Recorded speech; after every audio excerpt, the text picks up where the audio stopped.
Queridas hermanas, hermanos, el día de hoy el Evangelio nos enseña que hay que tener una actitud activa ante la vida. Pidan, toquen, busquen. Es decir, la oración es importante, pero también tiene que estar acompañada de nuestra actitud activa. No esperar que todo llegue. No esperar que nos abran las puertas sin que nosotros hayamos tocado y, por lo tanto, hay que tener una vida con una actitud activa. Durante 7 años tuve la oportunidad de realizar mi misión pastoral acudiendo al tutelar para menores y también al reclusorio. Ahí me pude dar cuenta de cómo los familiares, amigos y, por supuesto, los abogados intercedían por quienes estaban privados de su libertad. Este aspecto es maravilloso. Interceder, tratar de ayudar al otro, más allá de pensar solo en uno mismo. Todos sabemos que no es malo interceder o querer defender al inocente e incluso interceder por quien se ha equivocado, pero que ha reconocido su error y desea corregirlo, aunque nos queda claro que finalmente es el juez quien, con todos los elementos necesarios, dictará la sentencia de inocencia, error o culpabilidad. Es interesante observar que en diversos pasajes de la Biblia vamos a encontrar siempre a personajes que interceden por los demás, por los buenos y también por los que se han equivocado. Como ejemplo, la gente de Cafarnaúm, que intercedía para que Jesús sanara a la hija de un hombre bueno y líder de la sinagoga, y Cristo sanó a aquella niña. Vemos también como ejemplo a la Virgen María intercediendo por los novios de Caná a los que se les había acabado el vino. Pero también, desde otro punto de vista, vemos a Moisés o a los profetas que interceden por su pueblo, que no ha sido bueno, sino que se ha vuelto rebelde. ¿Para qué interceden? Para que Dios los perdone. Entre otras cosas, esta es una razón por la cual nosotros no pensamos como nuestros hermanos separados, protestantes, que hoy también han tomado el nombre que nosotros tenemos desde los tiempos más antiguos, cristianos. Ellos dicen que no necesitamos la intercesión de María o de los santos y que nos podemos dirigir directamente a Dios. En una parte tienen razón. Nos podemos dirigir directamente a Cristo, a Dios, pero estaríamos perdiendo algo hermoso que Dios nos enseña en la Biblia, la solidaridad que debemos de tener unos con otros, la responsabilidad de orar e interceder unos por otros. Por eso, nosotros con gusto y alegría solicitamos ayuda, solidaridad e intercesión a la Santísima Virgen María y a los santos. ¿Por qué? Porque sabemos que no solo eso le gusta a Dios, sino que Él nos lo ha enseñado en la Sagrada Escritura. Y qué mejor intercesión que la oración, orar unos por otros. Precisamente de esto nos habla hoy la palabra de Dios. La primera lectura refleja el pensamiento oriental y al mismo tiempo el pensamiento comercial. Fíjense que cada vez que realizo una peregrinación a Tierra Santa, les comento a quienes me acompañan la mentalidad y costumbre de aquellas tierras. Y claramente nuestro guía, que es judío, y yo les decimos: no paguen el precio que les piden al principio. ¿Por qué? Porque ahí el regateo es parte de las compras.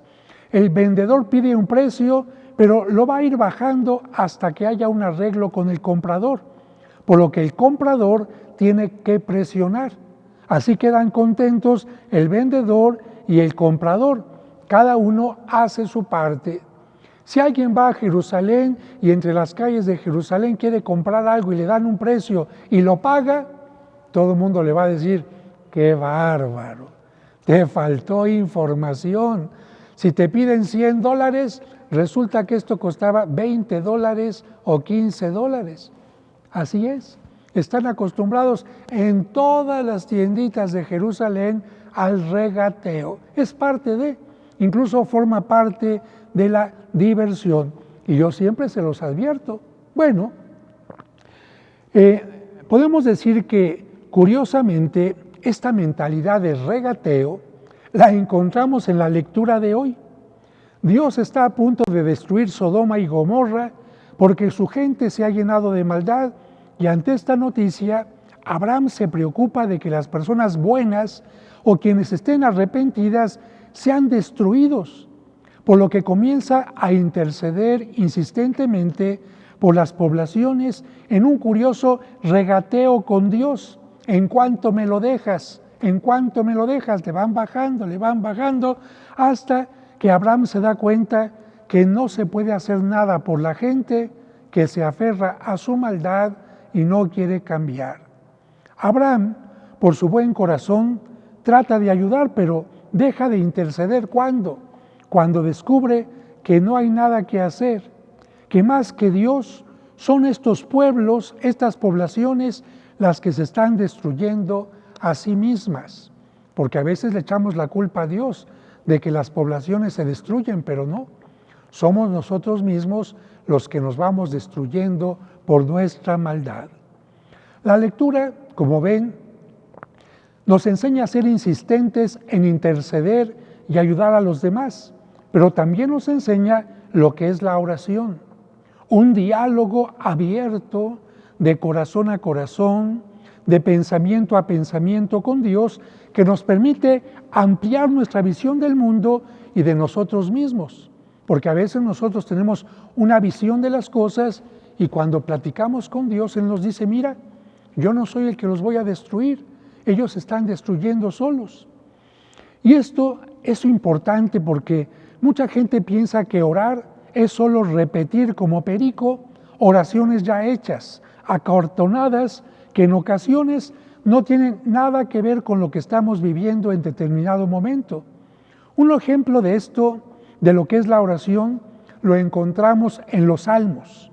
Hay salmos de alabanza, de acción de gracias, de petición, de sentimiento de agobio o abandono, de tristeza, de alegría, salmos para las grandes fiestas. Fíjense, los judíos no cantaban los salmos igualmente todo el tiempo. Para cada cosa había cada oración.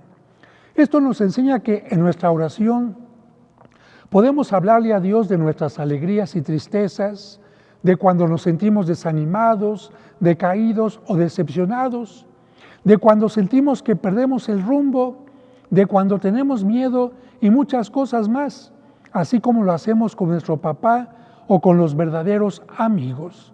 Hay ocasiones en que hasta uno dice, Señor, no sé qué decirte ahora, no tengo palabras o no tengo ganas, pero por lo menos me quedo en silencio a ver qué es lo que tú me quieres decir.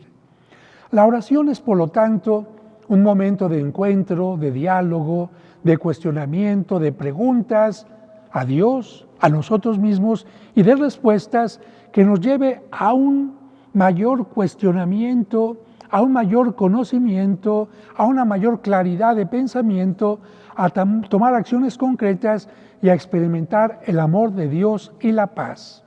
Un ejemplo de esto puede ser, por ejemplo, de cuando le decimos a Dios Padre, y saber que un padre siempre busca lo mejor para sus hijos. O cuando decimos hágase tu voluntad, dejando de aferrarnos a nuestra voluntad y proyectos para ponernos en las manos de Dios. Esto siempre da mucha paz. Otra cosa que nos puede dar mucha paz es decir, confío en ti. En esto que me está pasando y en lo que no encuentro solución, confío en ti. Jesús siempre fue un hombre de oración, pero no solo de repetir salmos u oraciones ya hechas por los rabinos, sino de diálogo constante con Dios. Lo podemos ver orando junto a la comunidad en la sinagoga de Nazaret, bendiciendo los alimentos antes de multiplicarlos, participando en las fiestas religiosas en Jerusalén. En otro nivel, podemos mirar que Jesús hace oración en los momentos en los que tiene que tomar decisiones importantes o entregarse a una misión concreta. Por ejemplo, cuando se retira al desierto para comenzar su vida pública y ser bautizado por Juan. También ora cuando eligió a sus discípulos, cuando curaba enfermos y expulsaba demonios. Descubrimos, por lo tanto, que Jesús ora en los momentos más cruciales de su existencia. Por ejemplo, cuando busca y recoge el sentido último de su persona, actividad y destino ante el Padre, cuando en aquel momento, especialmente en Getsemaní, poco antes de ser entregado por Judas, nos dice el Evangelio, se alejó de ellos como a la distancia de un tiro de piedra, se arrodilló y suplicaba así: Padre, si quieres, aleja de mí este cáliz de amargura, pero no se haga mi voluntad, sino la tuya. También oraba en los momentos de sufrimiento. Cuando lo clavaron en la cruz, oró diciendo: Padre, en tus manos encomiendo mi espíritu. En el Evangelio de este domingo descubrimos una vez más que Jesús está en oración y que uno de sus discípulos, al ver que de la oración Jesús toma fuerza, sabiduría, entendimiento y todo lo necesario, se acerca a él para pedirle que, como hacían los maestros, los rabuní, los rabinos con sus discípulos, les diera las claves para orar. Por eso se acerca a él y le dice: Señor, enséñanos a orar como Juan enseñó a sus discípulos. Fíjense, no les dice: enséñanos una oración, sino enséñanos a orar. Por lo tanto, Jesucristo no les enseña una oración, les enseña a orar. Ante esta petición, Jesús, más que enseñarles una oración, les da los principios básicos para orar. Hablar con Dios con toda confianza, de la misma manera que lo hacemos con nuestro Padre. Por eso dice: digan Padre.